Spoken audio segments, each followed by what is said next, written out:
Barangay Hinebra Mikey Williams mga bro, posible nga bang makuha nila at plano ng Barangay Hinebra kay Bonfils Sumal?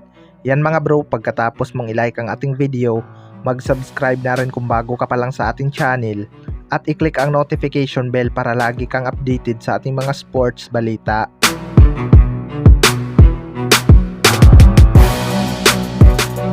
So, ilang conference na nga ang nakalipas mga bro simula noong makuha ng Barangay Hinebra si Bonfils Sumal. Malaki nga ang expectation ng mga Hinebra fans dito kay Bonfils Sumal dahil napakadidli nga na shooter nito noon. Nabibigyan naman siya ng playing time ni Coach Tim Con sa Barangay Hinebra mga bro at pinapataas talaga ang kanyang kumpiyansa. Noong PBA on tour nga ay babad ito sa laban pero marami ngang nakapansin na hindi talaga consistent ang shooting ngayon ni Bonfils Sumal mga bro. Kahit pa man bigyan siya ng magandang minuto, mas maganda pa nga ang naipapakita ni Ralph kahit na rookie pa lang ito mga bro. Hindi pa nito pumupuntos pero malaki nga ang kanyang plus minus kapag nasa loob siya. Kaya plano nga daw ng Barangay Hinebra na bigyan pa ng chance itong si Bonfils Sumal na maibalik ang kanyang dating kumpiyansa. Pero kapag hindi talaga gumanda ang kanyang shooting at hindi naging consistent mga bro, panigurado trade talaga ang aabutin itong si Bonfils Sumal. Baka sa ibang team lalabas ang kanyang potential kapag nabibigyan ito ng 30 minutes na playing time bawat laban. Sa kabilang banda naman mga bro, Mikey Williams, posible nga bang makuha ng Barangay Hinebra? Ito ngang si Mikey Williams ang isa sa mga naging mainit noong off-season dahil sa paghingi ng malaking sahod para maglaro sa ating national team na Gilas Pilipinas.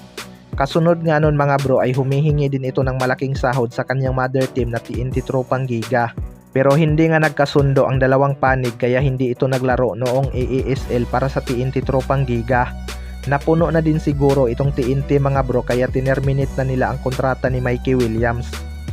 Well, para sa akin mga bro, deserve din naman siguro ni Mikey Williams na bigyan ng magandang kontrata dahil kita naman natin kung gaano kalaki ang kanyang impact sa TNT Tropang Giga. Katunayan, nakadalawang kampyonato na nga ang TNT simula noong madraft nila ito. Naging malaking impact nga ang scoring ni Mikey Williams sa mga kampyonato na yon. Kaya kita nga natin ang kanilang struggle ngayon without Mikey Williams. Pero maraming ang nagtatanong mga bro kung posible nga ba itong makuha ng Barangay Hinebra.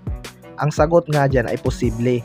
Kaso hindi nga yan magiging madali at kailangan pa nilang pag-usapan yan mga bro dahil hawak pa rin ng TNT ang kanyang rights. Kaya kung magkasundo man ang Barangay Hinebra at TNT Tropang Giga, pwede ngang mangyari yan. Pero mahihirapan din sila kapag nakalaban nila itong si Mikey Williams. Kaya mapapaisip din talaga sila kung i-release ba nila ang rights nito at ipamigay sa ibang team. Kayo mga bro, ano masasabi nyo tungkol dito?